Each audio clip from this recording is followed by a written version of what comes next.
you see this? This is pretty cool. I found this online. It is a Pokemon-themed cookbook. It was meant for kids, so, you know, it's going to be very simplistic, but it's still pretty neat. You know, you sift through the pages and you see that it was very clearly meant to be that, hey, if you find this design to be nice and cute, go ahead and make this thing. That should be really cool. And I mean, hey, if a Giratina pizza is going to be the thing to get someone new into cooking, then I say that is an absolute win. So yeah, this is pretty cool and all, but let's be honest here. If you really want to get into cooking and you don't mind the fact that this is a horribly obvious ad read, you should check out the sponsor of today's video, HelloFresh. Dude, I'm like a HelloFresh shill at this point. This is great. This is a lifelong dream come true.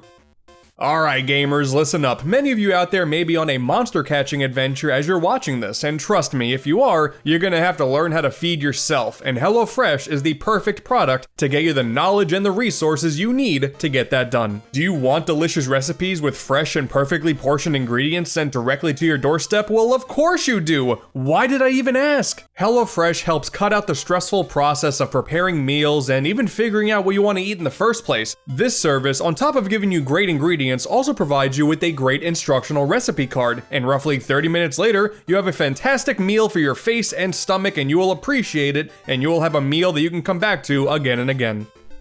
And yeah, like I said before, I'm kind of going for a complete collection here. I want to fill out my recipe decks, if you know what I'm saying. I'm getting really close there. My ultimate goal, you know, like all the kids say, gotta catch them all. That was terrible. Can we try that again?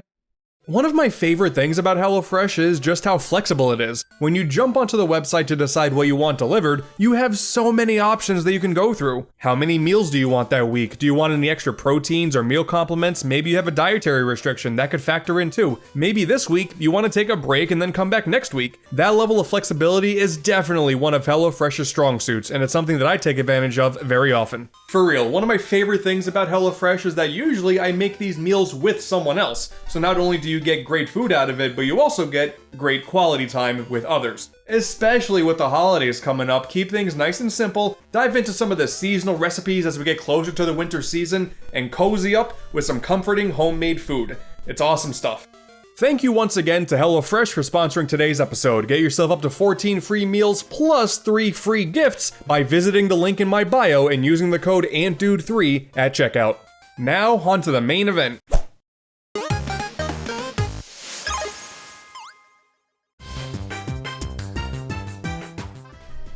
Do you want to know a bit of a secret, something Nintendo doesn't really want you to know about?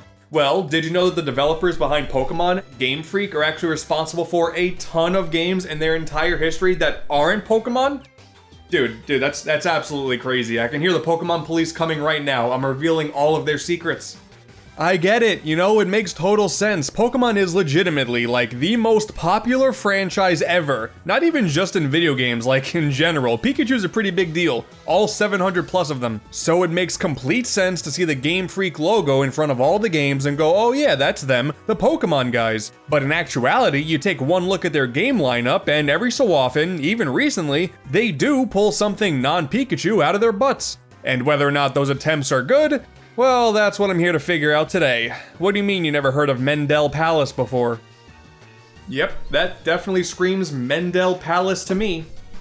Pokemon debuted in the world with Red and Blue, or more specifically, Red and Green in Japan, back in 1996. However, Game Freak showed up on the scene years prior in 1989, and all of the main guys you're probably familiar with, Satoshi Tajiri, Ken Sugimori, and Junichi Masuda, well, they've actually been there from the beginning. And the legacy of Game Freak would start with Mendel Palace for the NES, also known as Quinty in Japan. It's your basic save the girlfriend plot, you know how those things go. You choose what level you would like to tackle first, and you use your almighty panel flipping ability to kill all of those who stand in your way, and even those who just seem to be enjoying themselves in their free time. This is kind of cruel when you think about it. And honestly, the game is pretty fun.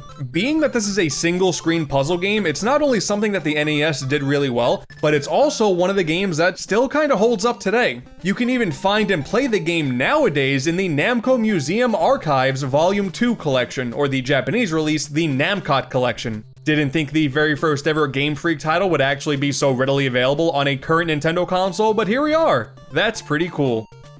You probably expected this to be a showcase of no-name games from top to bottom. You would have absolutely no idea what's here, but it turns out A lot of these games are actually pretty recognizable. You probably just didn't know that they were made by Game Freak. Like the Game Boy camera, you know the Game Boy camera, right? Well, the built-in software was developed by Game Freak. So now when you see this creepy face, you know who to blame. I'd say the most interesting aspect of the company's life is not only do their games obviously not always get published by Nintendo, but sometimes you can find Game Freak titles on other consoles. I think this first one grew in prominence pretty quickly after releasing on the Wii's Virtual Console, but here we have Pulse Man for the Mega Drive. It's like, basically you take Rotom, you give him a humanoid form, and you make a platformer out of it. There you go, it's Pulse Man. This game does everything you would want a 16-bit platformer to do. The main character looks cool, has a really neat ability to shoot across the screen as a bolt of electricity, the levels are nice and varied, the bosses are fairly difficult, something admittedly a lot more palatable once you accept the reality of using save states. The music is nice and rockin', it's fairly standard all things considered, but this is still a really solid forgotten gem on the Genesis, or whatever, the Mega Drive. That's a dead guy. Yeah, that's crazy. To be fair, it's also not much of a surprise because this never got a cartridge release outside of Japan, only relegated to the Sega Channel service in America and then the Virtual Console many years later. It flew under so many people's radars, and I gotta tell ya, they did really good with this one, and not enough people got to play it. But this is actually the starting point for the best part of Game Freak's forgotten legacy. The platformer fan in me can rejoice. There are a bunch to choose from here. Arguably, the most well-known of the bunch is Drill Dozer on the Game Boy Advance. Have you ever wondered about that assist trophy from Smash Bros. With that girl and her drill? Well, that's Jill, and Drill Dozer is her game. With that knowledge, you gotta admit, Jill is a pretty genius name, all things considered. Ooh, and the game comes in a special big cartridge I like. Jill is a member of the ragtag group of bandits known as the Red Dozers, who are looking for the powerful Red Diamond, one of her dad's possessions that was stolen by the rival group, the Skulkers. Leave it to, I don't know, a 10-year-old and a giant mechanic drill, I guess, to save the day and drill the bad guys to Kingdom Come. That'll show them. Drill Dozer is honestly a fairly straightforward platformer once again, but the main gimmick is the drill being operated by the use of the L and R buttons to break boxes and walls, hook into drill slots for some platforming, kill people, just a bunch of people, you're just killing them. And throughout the stages, you pick up these special red gears that let your drill get more powerful. And ooh, once you get that third gear, the music gets all hype and exciting, you go on a rampage, that big cartridge has a rumble pack in it, so it feels especially awesome. Oh man, Drill Dozer is so good. I always felt like this game had some big Gunstar Heroes energy, and that is not a bad thing. This may be Game Freak's best non-Pokemon game ever. Now, Game Freak's other platforming endeavors aren't as exciting, but there's still some cool stuff to be found regardless. Found another import Mega Drive game in this pile, Magical Tarurutu-kun, based on an anime and manga of the same name that I've never really seen before. I had no idea what this was going to be going into it, but if you had told me that this is about a kid with a wand that can possess inanimate objects to use as projectiles, and it puts this little smirky face on it, I would say what, first and foremost, but then I would be totally on board. 16-bit import games are probably one of the most exciting fields to navigate in gaming, if I'm being honest. You never know what you're gonna get. And then you're suddenly jumping across clouds and avoiding giraffes and monkeys, and yeah, you know what, okay, I'm on board. Never heard of Magical Tarurutu-kun before, but I like this. And then you fight Satan, as one does, you know. Looking further down the timeline, the company's more recent outings are less remarkable, honestly. Giga Wrecker is a newer release, readily available on the Switch, and it's fine. You play as a girl with the power to absorb debris and use it to solve puzzles and defeat enemies, and it's almost Metroidvania-like in design, but it just kind of feels off. Most of the rooms are these sort of physics puzzles, which are really neat in theory, but when the physics are too responsive and one pixel in the wrong direction means you gotta restart the whole thing? Yeah, I'm good, this is pretty frustrating. But this whole idea of running through environmental puzzles, frequently being stopped to talk with some guardian figure that's assisting you along your journey, Drill Dozer does do the same exact thing, so clearly Game Freak has a preference with their game design mentality here. Perhaps this one follows suit. Here we have Tembo the Badass Elephant. That's an amazing title. War has changed. Well, I wasn't gonna play an elephant that wasn't badass. Okay, so if you're not tuned into my gaming preferences at this point, the dumber a premise of a video game is, the better. So by proxy, this is one of the greatest video games I've ever played in my life. Oh my god, it's an elephant going out to stop an evil military invasion, and it's a platformer. Game Freak, I love you. To answer the original question though, yes, this does kinda share similar vibes to the other platformers by the company. I mean, that whole environmental puzzle thing, this animated, sorta hand-drawn 2D art style is similar and would show up in later games like Harmonite. On a purely game mechanic level, this won't be winning any awards, but they took an absolutely ridiculous and dumb idea and really committed to it, and I gotta respect that. Man, you collect peanuts, they go into a jar, and then peanut butter sort of acts like your one-up mushrooms. You're in the middle of a war! Can we just, like, push Pokemon to the side for a few years? Tembo 2 needs to happen. Make it happen. Nothing but support for our elephant troops. Ladies and gentlemen, this is Smart Ball. Smart clearly being a subjective term. Listen, alright, I accept a lot of weird protagonists as a platformer connoisseur, but I don't know, this thing doesn't really evoke anything. Oh, okay, its name is Jerry, because it's supposed to be jelly, because the game is called Jelly Boy in Japan, and they wanted to do the whole Dr. Light and Dr. Right thing from Mega Man because translation back in the day was funny, I guess, but they just went with Smart Ball instead? Why? Oh, that's right, it's probably because they didn't want to confuse people with the actual game called Jelly Boy that did release. The fact that there's more than one 16-bit platformer that stars a gelatinous boy as the main character is honestly an amazing find.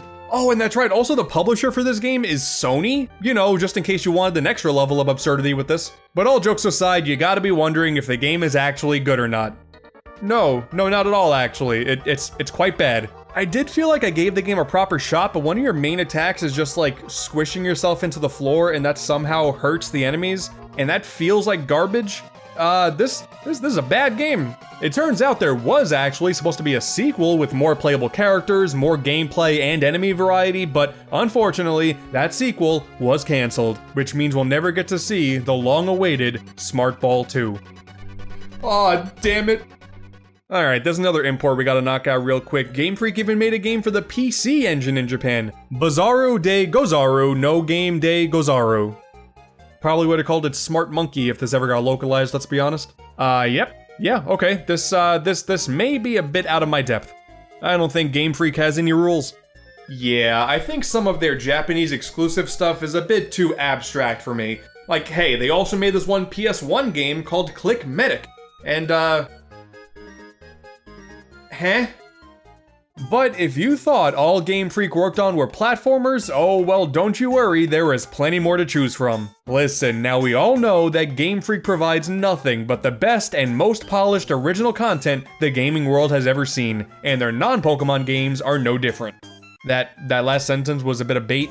Don't actually get mad at me, please. Mario and Wario for the Super Nintendo. Covered this one a little while ago. It's a really neat little lemming-styled puzzle game that uses the Super Nintendo mouse, probably the best game to do so. It is definitely a hidden gem on the console, and I totally recommend it. But sticking to the Mario universe, they also worked on Yoshi for the NES and Game Boy. Yeah, you might have forgotten about this one. Yoshi actually starred in a self-titled game roughly a year after he debuted in Super Mario World for the Super Nintendo on the previous consoles, and not the Super Nintendo. Alright, good to know Nintendo's been making baffling decisions for this long. It's like this weird sandwich-themed block-falling puzzle game. And it's pretty dreadful if I'm being honest. The Game Boy version's no better. I mean, I get it, you had both consoles running concurrently, release them on both even though the Game Boy version's worse, sure, but on both consoles, you have many better options to choose from. Although the power-ups do dance to the music on the menu though, so... Yeah, I take it all back, this game's good. Whatever, Yoshi's Cookie is better anyway. So at this point you can see Game Freak's entire game lineup is fairly hit or miss. Pretty relatable to the Pokemon franchise as a whole, so hey, at least they're being consistent. But aside from the Pokemon games that they produced on this following console, I have to say, Game Freak's most impressive lineup was on the Nintendo 3DS. We have two, count them, two, certified gems. First up, Harmonite, featuring our protagonist, Tempo, the badass boy. I guess. Yeah, okay. Harmonite's a better name. This is a rhythm platformer, an entry in a relatively underutilized genre. In terms of design philosophy, I guess I can compare it to Rhythm Heaven, kinda. Every stage is filled with catchy music, and you have to jump and or tack in time with these short sound snippets that pop up in order to complete it. It's really as simple as that for the entire game. Some bosses do come in and add some intensity, you gain access to other characters as well with slightly different abilities, but for the most part, what you see is what you get. And that's all you need, cause this game is a blast. You found a bird! Dude, let's go! You have unlockable, faster variants of existing songs for extra challenges. There are these bonus Pokemon songs that clearly fit in perfectly with the aesthetics. Yeah man, this game is great. There aren't a ton of rhythm game options available for the 3DS, but speaking specifically about the eShop, this one is definitely the best. And then, Pocket Card Jockey. Bro, this is you. You are a horse jockey. And roughly 60 seconds into your horse jockeying journey, you actually die? Kinda? But thankfully, your trainer is here to bring you back to life. It's really hard, you know, riding horses. You're hopeless. Don't you have anything you like? I like omelets. Alright, you know what? That's a fair answer. But okay, for real now, time to learn how to best handle your horse. Yeah, by playing the card game Golf, of course. What are you, stupid? Well, you better not be, because the faster you are, the more you're able to supercharge your horse and get them in the position they need to be for that final stretch. With a surprising amount of strategy, might I add, you really gotta plan out where this horse has to move. And finally, like a chow race from Sonic Adventure, you gotta use your stamina perfectly to get through to that finish line. Yeah, we did it! Let's go! And then your horse gains experience points and you can learn skills and dude, this is the greatest game. Oh wow, okay, yeah, no, your eyes aren't deceiving you. The lag here is ridiculous. My horse is way too powerful for the 3DS to handle. That's fine though, just make sure to score enough money so you can buy some performance enhancing tools and we'll all be okay. Surely there's nothing illegal about that. You've done it. Clear. End. Finish. Finish? The people that live in a cold country? No. Then the people that love tea. That's the British. Oh, were you talking about your hair? That's Finnish. Oh man, this is some of the dumbest dialogue I have ever seen in my entire life, and I know a thing or two about dumb dialogue, alright? I write my own videos. I think it's important for a company that's handling Pokemon to be allowed to do something more creative every now and then. Like I said before, Pokemon is the biggest media franchise ever. If they were working on that the entire time with no breaks, it would be very, very stressful. So, at the end of the day, not all of those creative ventures were fantastic, but I still appreciate the effort, and to me, that's what counts. But then there's Little Town Hero, and there's no excusing that one. That game kind of sucks. Let's be honest, I think most of us know about this game because Toby Fox worked on the music. Don't even lie, you probably have not played the game for yourself, you just know that one little nugget. Well, rest easy. Despite the reception being really mixed for this one, I had to come to my own conclusion, and I bought a copy for myself. And, well, I did play the game for 90 minutes. 60 of those were restricted to just 2 fights because the battle system is one of the slowest I've ever seen, and it was disgustingly easy to get pushed into a corner where you have no choice but to just accept death. Yeah, this game's not fun. Man, that really sucks. I did not enjoy my time with this game at all. The concept is fairly interesting though. It's kind of like a deck building game, but instead of cards, you have ideas, each of them needing a specific number of thought points to utilize, with your goal to take down your opponent's thoughts for a turn, leaving them open for a direct attack, and then you just whoop their butts. With ideas. Oh, sorry, I keep saying the word idea. No, I apologize, they're not called ideas. They're called is-its, which you then use points to turn into das-its. Oh god, and then there's like this movement mechanic where you can change your battle location around the town, which mostly just feels like a waste of time. Like there are characters that are sometimes spread around the map, and the whole idea is you go to them because they're gonna help you out against the monsters, but it just really convolutes things in a way that it didn't need to. Looking beyond the battle system though, one of the first things you do in this adventure is a stupid fetch quest to learn the rules to mining. The game just started. Why are we using an 80s RPG trope of needing to talk to every single character in the area to proceed? Yeah, I can't do it. I know it makes things more interesting to play more of the game for the sake of more variety in the footage, but this was a really, really not good game. And apparently, most of Little Town Hero takes place in the town. You don't really get to leave it. I'm pretty sure there are some events that will come in and spice things up a little bit, but it is really an RPG that takes place primarily in one location. And just, man, what a shame. If anything, this proves that a bigger budget doesn't always equate to better quality. When Game Freak is allowed to be weirder and stick to their simpler ideas with smaller budgets, we get much better experiences. Harmonite, Pulseman, Drill Dozer, Pocket Card Jockey, they have definitely put out games that are worth checking out. But Little Town Hero is the latest, relatively big non-Pokémon game that the company has released, and hopefully they learn their lesson going forward. You need more than flashy visuals and a really good soundtrack to keep things going. Like I said before, man, just make Tembo 2. You'll never find yourself in this mess again.